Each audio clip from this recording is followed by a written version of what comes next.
The Assassin's Creed series tells an alternative history of the creation and development of human civilization, and it all ties back to an ancient, super advanced species that ruled over Earth long before the Assassins and Templars even existed.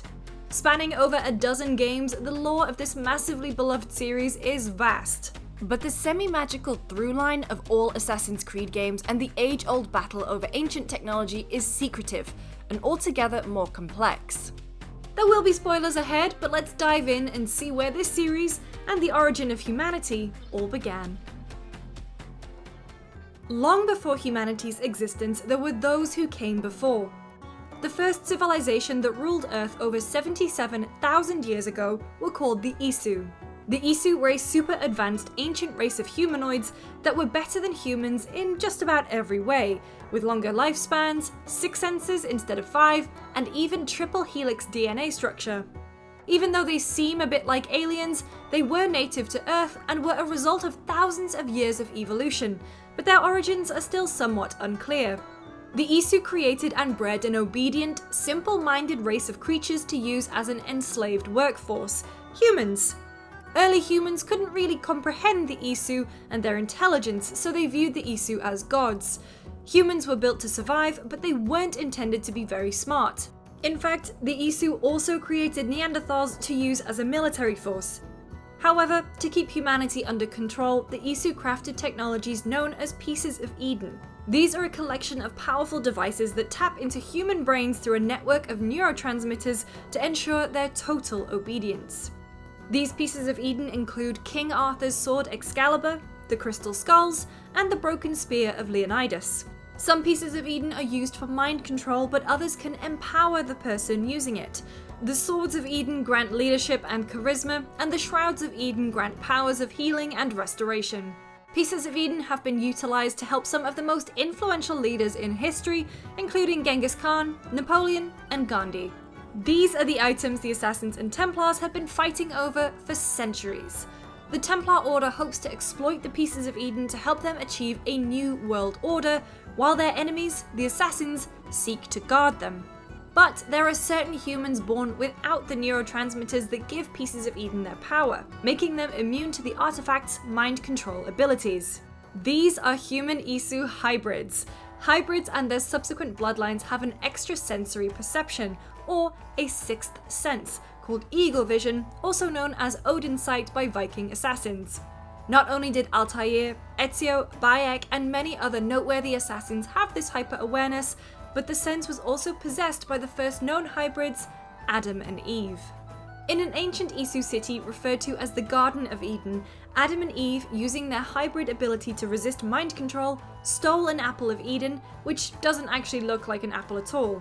This rebellion erupted into a full-scale war between humans and their so-called gods, the Isu, in 75,010 BCE.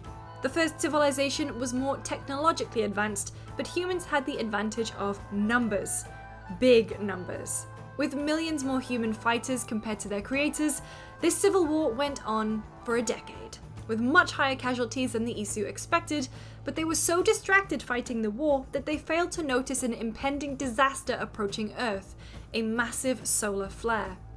A small group of Isu, referred to as the Capitoline Triad, who weren't participating in the war, attempted to prevent the solar flare. The trio, made up of Minerva, Juno, and Jupiter, tried to find possible solutions and tested them in underground temples called vaults, but ultimately, all of them failed. After accepting their fate, Minerva decided to dedicate herself to preventing the inevitable reoccurrence of a solar flare in the future, while Juno focused on her own, more sinister plans. Juno didn't exactly want to save Earth, she wanted to conquer it, and make humans pay for daring to revolt against their creators. When Minerva and Jupiter discovered Juno's motives, they quickly imprisoned her in what is essentially limbo. As the solar flare approached Earth, Minerva finally managed to find a solution to prevent future solar flares.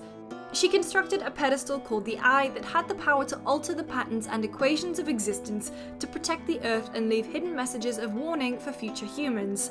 But before Minerva could use the device, she discovered Juno had tampered with it so that it would set her free from imprisonment upon activation. Refusing to unleash Juno, Minerva destroyed the device, sealing the Earth's fate to face the solar flare. When the disaster struck, a massive eruption of magma from the surface of the sun flipped the Earth's weakened magnetic field, reversing its polarity and exposing the Earth to the sun's radiation. This event, the Toba Catastrophe, scorched the planet and wiped out the majority of life on Earth, including most of the Isu and humans, but not all of them. Sometime after the Toba Catastrophe, the son of Adam and Eve, Cain, killed his brother Abel to take the apple of Eden previously possessed by their parents. To pay for his crime, Cain was branded with a red cross, which his followers named the Mark of Cain. Hundreds of years later, the Mark of Cain was adopted as the insignia of the children of Cain's future incarnation, the Knights Templar. After the war and the Toba Catastrophe, the Isu and humans worked together to rebuild their world, but the Isu weren't able to fully rebuild their population, leading to the inevitable decline toward their extinction. However, they knew another solar flare would occur eventually, so they took steps to prevent it.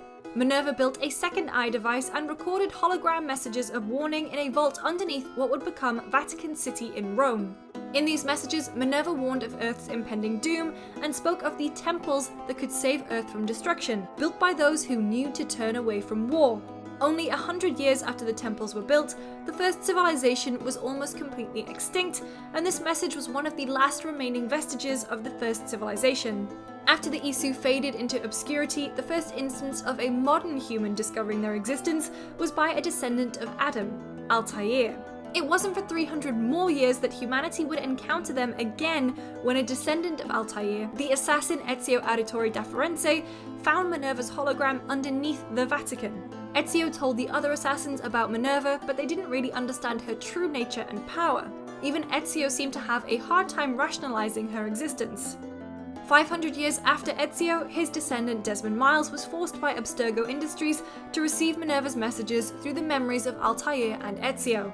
At the end of Assassin's Creed 3, Desmond bravely sacrificed himself using the Eye pedestal to save the world, but in doing so he unleashed Juno from her imprisonment into the digital world to wreak havoc under the guise of saving humans from themselves, which sounds a lot like Thanos. But don't worry, Juno hasn't been able to achieve her goal, for now.